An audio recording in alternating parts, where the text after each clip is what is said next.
the show, and I welcome you to it. We are coming to you from our headquarters here in Hollywood on what was thankfully an uneventful day in Washington, D.C. Today, you know, was supposed to be a big one for the aluminum foil hat crowd. March 4th was the day Trump would return to power, return to glory. I woke up this morning, I said to my wife, is he president again? She said, no, he's not, so... I know, they screwed up again. I never thought I'd say this, but I'm starting to not trust my QAnon message boards.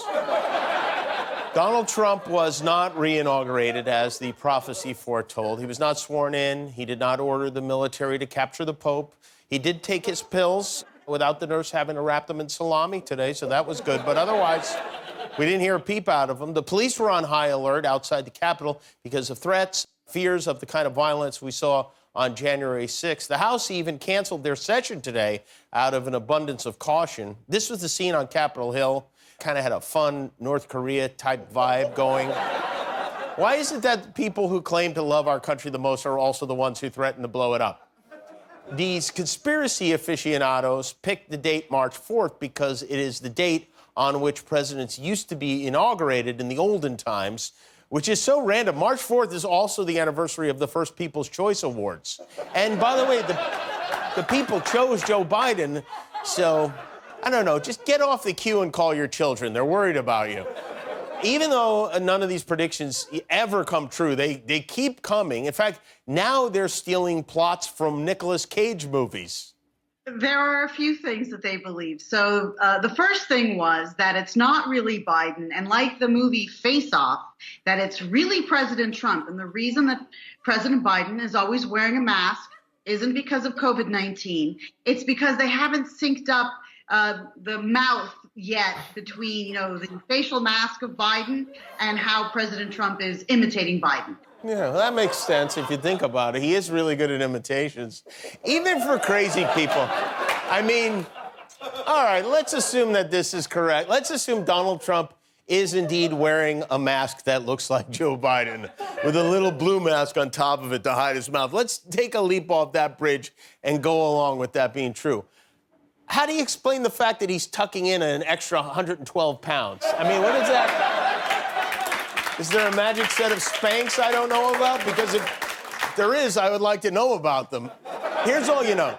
You need to know. Remember the guy dressed up with the horns on his head during the attack on the Capitol, the QAnon Shaman? Well, the one whose mother complained that the prison wasn't serving him organic meals?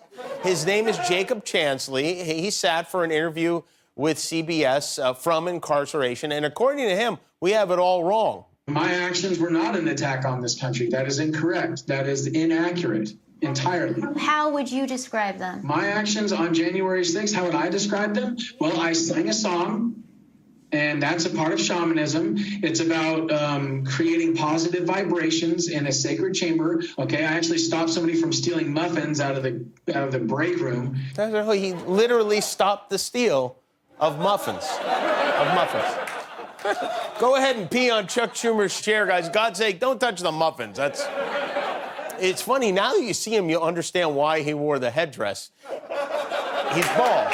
He's a prematurely bald man who lives with his mother and calls himself a shaman. If I was him, that would be my defense. Your Honor, I'm a prematurely bald man who lives with his mother and calls himself a shaman.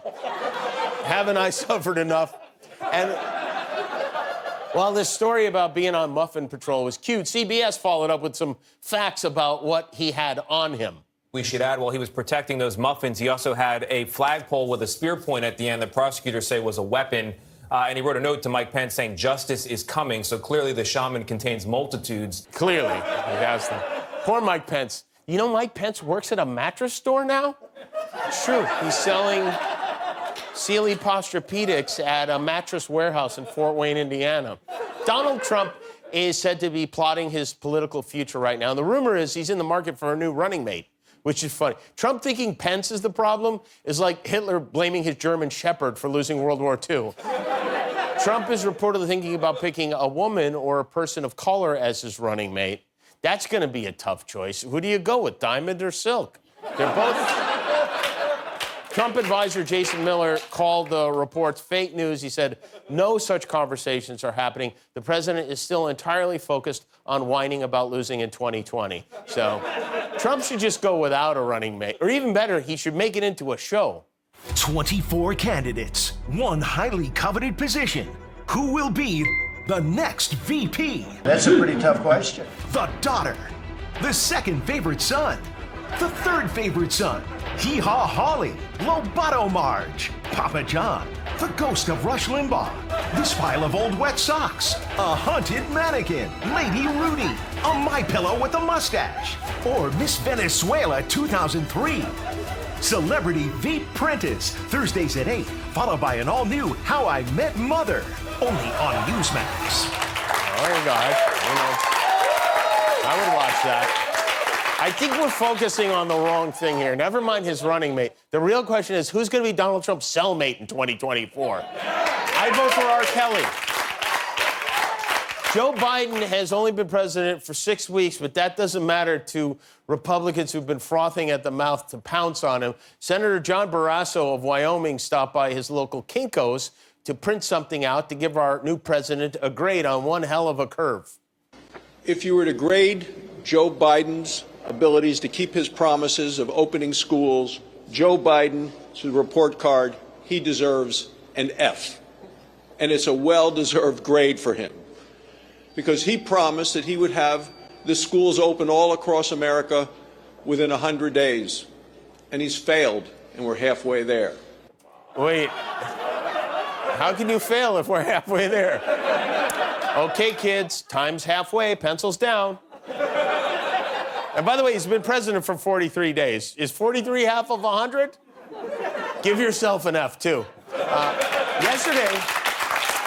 Yesterday, Joe Biden referred to the dangerous and dumb decision by the governors of Texas and Mississippi to lift the mask mandates. He called it Neanderthal thinking, and that did not go over well with the Neanderthal. Governor, how do you respond to the president's unification message of calling you and other governors a Neanderthal? Two things, Brian. First, it obviously is not the type of thing that a president should be saying. You think these guys even hear themselves anymore? Oh, there's the governor making a handshake agreement on the types of things presidents should be saying. You don't call people Neanderthals. You call them crooked and crazy, like a gentleman does. Now that more of the vaccine is on the way, some states are loosening up. About 16% of the population of the country has been vaccinated. They're currently pumping out around 2 million shots a day, including the single-shot vaccine from Johnson & Johnson, who released this chart yesterday highlighting the effectiveness of their vaccine. And how does that get by anyone? For me, the shape of a penis is the first thing I see. What is that, a penis? No, it's a flashlight. Okay, that's why it's lighting up. Oh, all right, I see. I should be a consultant for that sort of thing. Hey, we have a very good show for tonight, maybe even a great one. Keep everything crossed. Moments from now, we will be joined by an international man of mystery and double Golden Globe winner on Sunday, Sacha Baron Cohen. We have music from Charlotte Lawrence from Coming to America. Wesley Snipes will visit for the first time. Coming to America, of course, is the long-awaited sequel to Coming One America. And whenever a major motion picture is released, we release our in-house movie critic, Yehya. Yehya loves movies and stars, and here he is now with a brand new review. Action!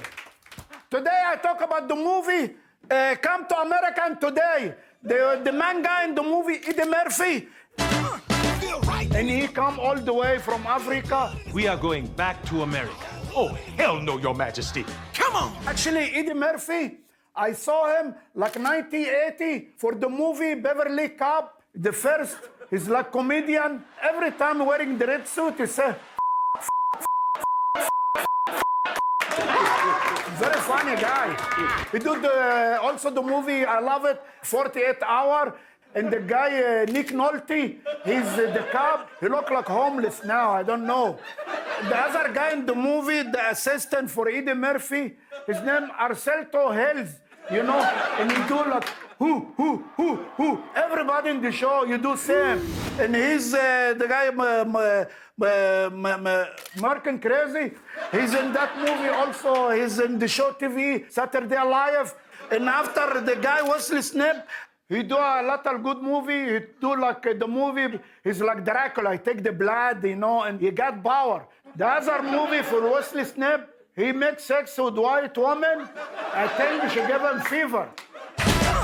Politically incorrect. The one with the glasses, his name James Earl Jones. He's the king, and he's also with the what his name, Kevin Costner, the one like the baseball. Oh, he did the voice in the Star Wars. His name Darth Vader. He said, "Blue, I want to tell you something. I'm your father." Uganda forever. What I say more? Okay, look at who's here. It's Yehya, everybody. I love you, Jimmy. So long, Yehya. All right, come give me COVID for a second. Yeah. Are we allowed to hug? No. All right, we'll do one of these. There you go. All right, I love you. God bless you, Yehya. I love you. All right. Maybe I take a picture with you. What? Selfie like this. Oh, you want to take a picture? Because All I'm right. going soon. All right, well, you know, the show's this. on. Okay, that's a good one. Thank you, Jimmy. Very good, Yehya. Thank you. I love you. Yehya, everybody. All right, who wants prizes? We don't have any prizes, but it is Thursday night, which means it's time to bleep and blur the big TV moments of the week, whether they need it or not. It is this week in Unnecessary Censorship. Oh, there he is. Look at that. Hi, Jim. I heard you were great. In fact, I hated to you. I want to other people. I could name them, too. John Boyega, small. I never anyone inappropriately. Senator Manchin has been clear that he is a big. He believes it should meet the moment. And it's like slapping you in the face with a. I think it's going to wake people up. Cold pizza and sounds fantastic. 6:26 right now. If you have Great combo. McIntyre, who looks like who's going to take a page out of the Celtic Warriors playbook. To Jimmy Kimmel, I say, you, and I hope that ends up on Unnecessary Censorship. Okay. Thanks for watching. Remember, every time you click the subscribe button, one of your enemies gets destroyed.